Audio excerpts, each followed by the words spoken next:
Hello नमस्कार मंडळी, आता मी निघालो आहो पंढरपूरला। खूप छान वातावरण आहे, तुम्ही बघू शकता। मस्त आता पावसाचं वातावरण झालेलं आहे, नंतर आता पाऊस पडला आहे। सड्डूर फिरायला पवन चक्क्या, मी पहिल्यांदा फॅन बघितल्या, फॅन पण बघितल्या, पवन चक्की पण बघितल्या। उर्वीने पहिल्यांदाच पवन चक्क्या बघितल्या, त्यामुळे तिला खूप आश्चर्य वाटलेलं आणि ती त्याला फॅनच बोलत होती। एवढे खूप मज्जा पण वाटल्या, मी सगळे फिरायला निघाले आणि एवढ्यात आता धो पाऊस आला। पवन चक्की पण खूप असते, खरं मला मज्जा पण वाटते, खेळायला पण रोज नेते आई मला। मी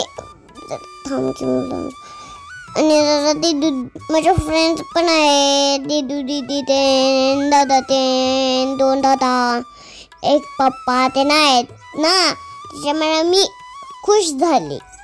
त्या मी पंढरपूरमध्ये पोचले आहे ना, त्याच्यामुळे आम्हाला खूप छान छान टेडी बिअर वाटले असणार आहे।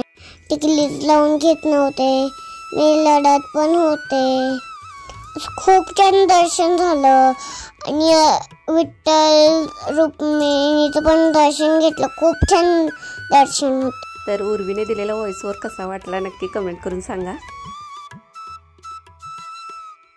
तर आमचं दर्शन वगैरे सगळं करून झालेलं आहे, जास्त काही मी शूट घेतलं नाही कारण पाऊस पण अधूनमधून येत होता, थोडा थोडा पाऊस आहे तिकडे। आणि आता आम्ही दर्शन वगैरे घेऊन झाल्यानंतर चंद्रभागेचं दर्शन घ्यायला आलो, त्याच्यानंतर ते फुलवातसुद्धा अर्पण केली नदीला आणि खूप छान दर्शन झालं, जास्त गर्दीसुद्धा नव्हती, अगदी जवळून दर्शन घेता आलं। आणि बरोबर त्या दिवशी एकादशी होती आणि एकादशी दिवशी छान विठ्ठल रुक्मिणीचं दर्शन झालं, ह्याच्यापेक्षा सुंदर दुसरं काहीच नाही। तर हा व्लॉग खूप आधीचा आहे, एकादशी दिवशी आम्ही गेलो होतो जेव्हा पाऊस पडायला सुरुवात झाली होती त्या दरम्यान। तर मला एडिट करायला थोडं लेट झालं, त्यामुळे जरा लेट पोस्ट करते।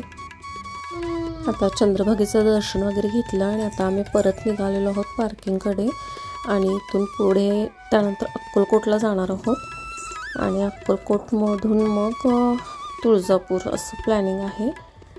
तर हे काही फोटोज क्लिक केलेले म्हटलं शेअर करूया। आणि अक्कलकोटमध्ये मी काहीच शूटिंग घेतलं नाही कारण तिथं गेल्यानंतर संध्याकाळी पोचलो आम्ही आणि गेल्यानंतर बरोबर पाऊस सुरू झाला, त्यामुळे तिथं काहीच शूट घेता आलं नाही। त्यानंतर मग डायरेक्ट तुळजापूरला गेल्यानंतरच व्हिडिओ केला कारण तुळजापूरमध्ये अजिबात पाऊस नव्हता।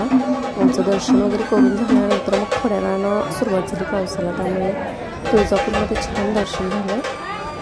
आणि तुळजापूरमध्ये तर खूप गर्दी होती, जवळजवळ आम्ही 1.5 तास तरी लाईनमध्ये उभं राहिलो होतो दर्शनासाठी, पण उर्वीने खूप छान कोऑपरेट केलं, एवढा वेळ ती लाईनमध्ये उभी राहिली, काही त्रास दिली नाही काही नाही, कारण सगळी मुलं सोबत होती त्यामुळं एवढं तिला काय जास्त बोर झालं नाही, ती खेळण्यात बिझी होती त्यांच्यासोबत। तर व्हिडिओ कसा वाटला नक्की कमेंट करून सांगा आणि व्हिडिओ आवडला तर चॅनलला सबस्क्राईब करा। Thank you so much.